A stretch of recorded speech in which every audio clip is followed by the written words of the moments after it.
got a question for you. Turn on my microphone. That is the question. No, I've got a real question for you. Do you want to grow closer to God?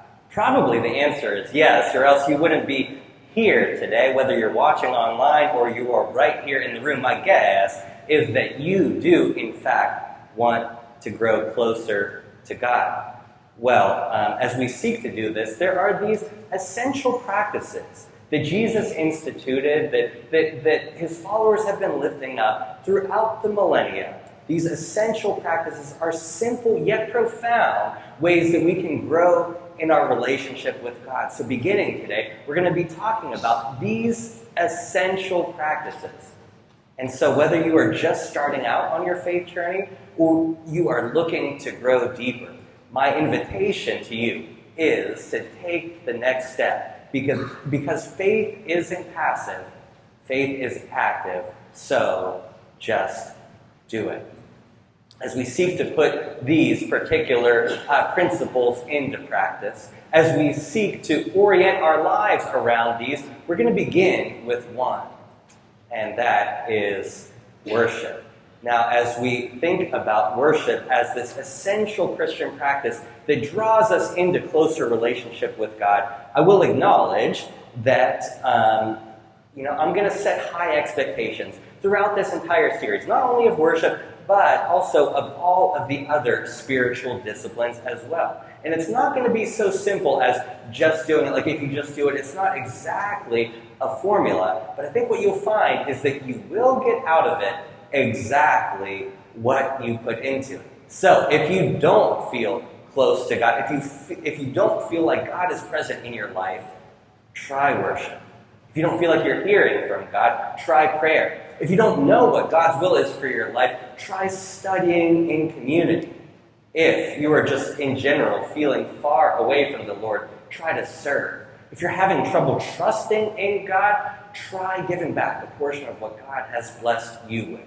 And if your heart burns for those people that are in your life and you wish that they knew the Lord, you think that they could benefit greatly from being part of a faith community and a saving relationship in Jesus Christ, well then have you tried to invite them? So we're going to put these simple yet profound practices in place, again, beginning today with worship. Now, whenever I think about motivation for worship, whether or not you're Presbyterian, I think about the Westminster Shorter Catechism. If you don't know anything else from this nearly 400-year-old document, you might know the most popular question from its question and answer format, and that is, what is the chief end of humanity? Well, the answer is to glorify God and enjoy Him forever. So according to this nearly 400-year-old document, our purpose in life is to worship. Now, the odd thing about this question and answer format is that a lot of us think that our purpose in life is to glorify ourselves and to enjoy ourselves forever.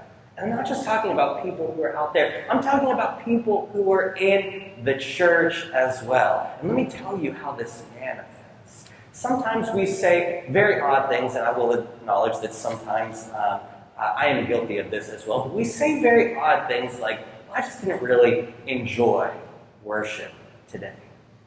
And you see, that's kind of the point. That's actually kind of the point, because we're not worshiping ourselves, we're worshiping God. And so it's a very odd thing to say that I didn't enjoy worship today, because after all, the worship is not of us, but of the Creator of the entire universe. So whenever we think about worship, it might be helpful to define it. You see, whenever worship is used in the Bible, it's literally defined as reverence, as awe, as bowing before another who is worthy of our respect, or even rendering service to. And if you look at the modern English word for worship, it's from the Old English word worthship.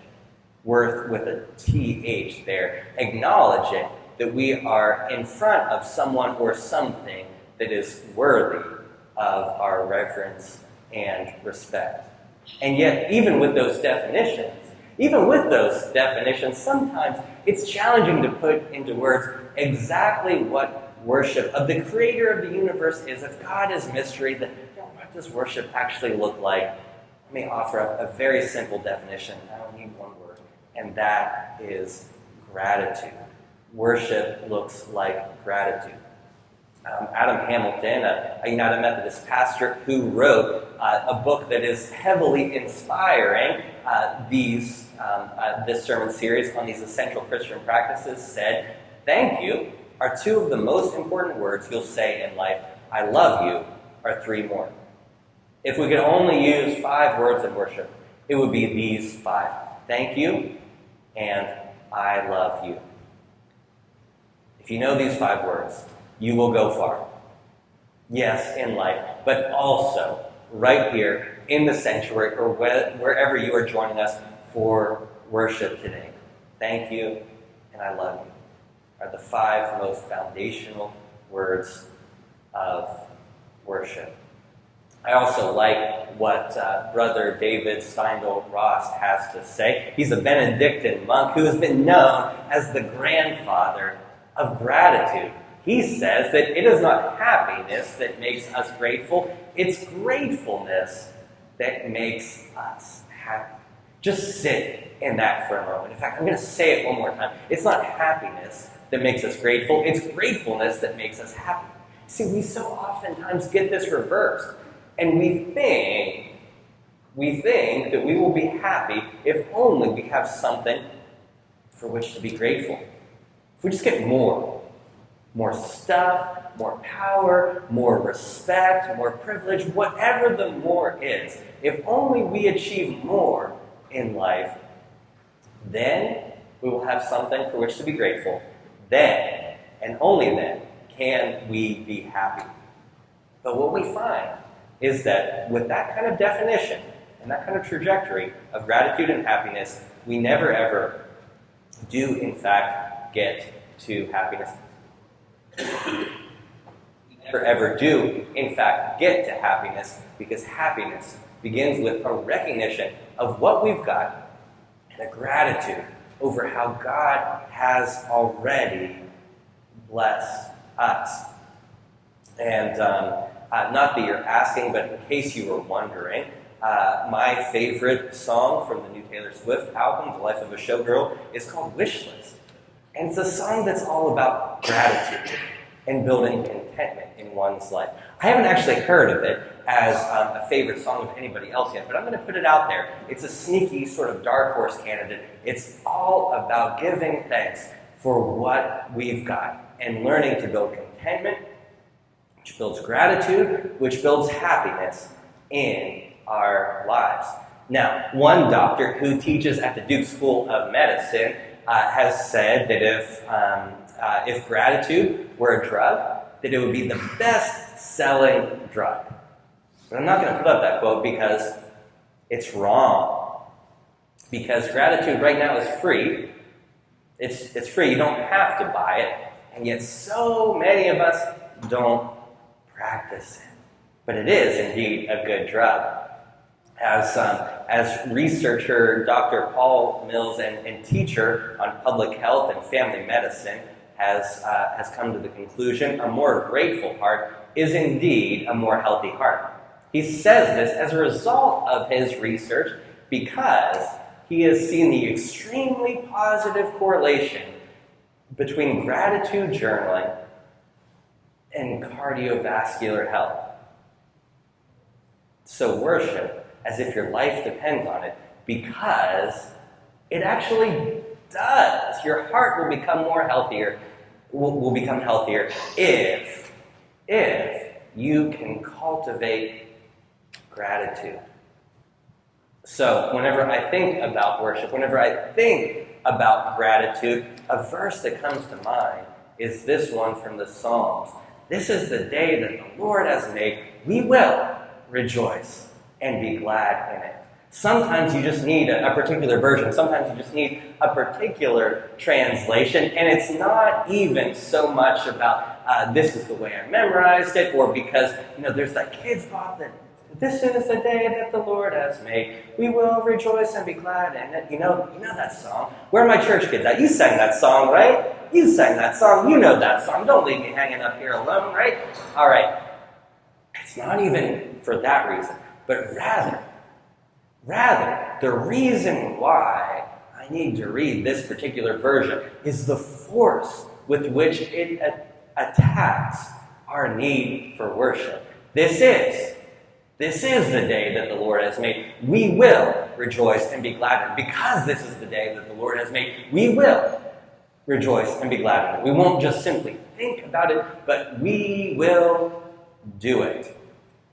Look, I am guessing that you're probably not here today just simply because you want me to make you feel good, although that wouldn't be a bad thing, but my guess is that you want a word from the Lord, even if that might be a hard word. And so here's my word from the Lord for you. Every morning whenever you wake up, say this. I know that's easy to do, but say it so impactfully that it affects your entire day. And say it 6 days of the week, but on Sunday, just get here because of it. Be motivated to join in Christian worship at least once per week, because this is the day that the Lord has made. So we will, well, we're going to think about it, but we will rejoice and be glad in it. We're living in a world of technology, so many things that require a charge. Our phones, our tablets, our computers, so many different devices, sometimes even our cars require a charge. Now, the funny thing about all of these electronics, all of these things that require a charge is that, once you've had them for a time, you get to know what their period of usefulness will be before they need to be recharged again. You know exactly how long you can use that watch, if you've got a smart watch, before it's going to be utterly useless to you without a charge. You know how long you can push the lifespan of your phone before it's going to become utterly useless to you. I imagine that this is even more challenging to know how long you can drive before you're going to be stranded somewhere because you're going to run out of charge in your car if you've got an electronic vehicle. You know exactly whenever that dead battery message is going to be coming up. You know the period of usefulness. Now, historically, Christians have considered our lifespan of usefulness to be about 1 week. We need a significant time spent in the presence of our Creator at least once per week, at least 1 hour per week. And of course, some everyday connection in addition to that as well. But at least once per week, gathering together with others to celebrate the presence of our great God. Now, I get that worship attendance can sometimes be challenging. We all live such busy, hurried, rushed lives. We are traveling and working, sometimes without a ride. And I fully acknowledge any of those things, but here's the standard that I want to set.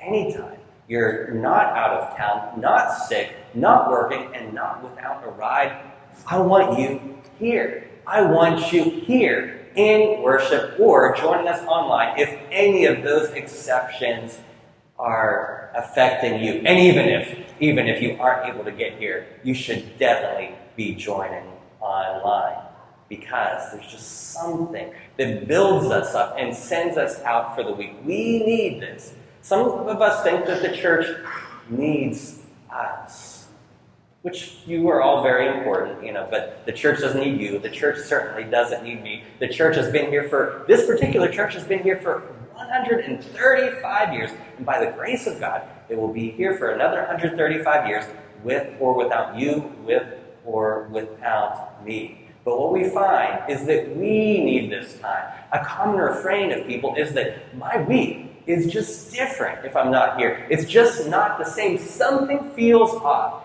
if I don't join in worship. And I say, exactly. The Creator of the universe created us to be in worship. And so sometimes pastors get cute about these kind of things. I actually know the pastor of a large church who instituted a policy. He gave church members a sticker if they got an A in worship for the entire year. Grading scales can be different, but I always love the nice round number of 90% for an A. Nice round numbers. And so for the first year, that means missing no more than five Sundays per year. And so after the first year, 300 people from his church got a sticker because they got an A in worship. They missed no more than 5 Sundays per year, and they joined online if they couldn't be here. After about 5 years, that number skyrocketed from 300 people to 1,000 people who were getting an A in worship, who were showing up 90% of the time, missing no more than 5 Sundays per year. So what grade would you be getting in worship? Look, I get that this is my job, but I can name you the 4 Sundays that I haven't been here this year. By the grace of God, one more time this year, I will be away. It's good to recharge out there as well. But what grade would you be getting in worship? And of course, you know that we need to be worshiping God in between those high moments of once a week gathering here together in the presence of each other and in the presence of God. And so sometimes that looks like personal prayer to get us through every single day of the week in between the times that we gather here.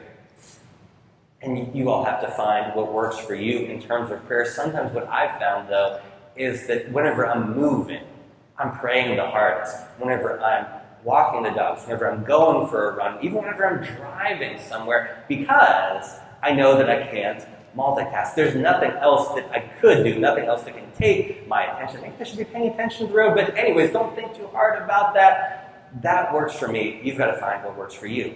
And for other people, it's spiritual music. It's worship music. It's gospel music. It's other forms of sacred music that gets us through. Now, if you drive past the parsonage and the kitchen window is almost always open and you see me in there, I'll probably be dancing to the Lord to some great gospel or Christian worship music. At least 99% of the year. This weekend we all know it's Taylor Swift. But for most of the year, you will see me dancing into the Lord because I need that. I need that daily worship of joining in singing praises to my God. And so oftentimes we think of worship as in what we do in this space or things that we do outside of this space that look like what we do in this space. But what if I told you that worship is actually bigger than praying prayers and singing songs? What if I told you that worship was actually so much more than that?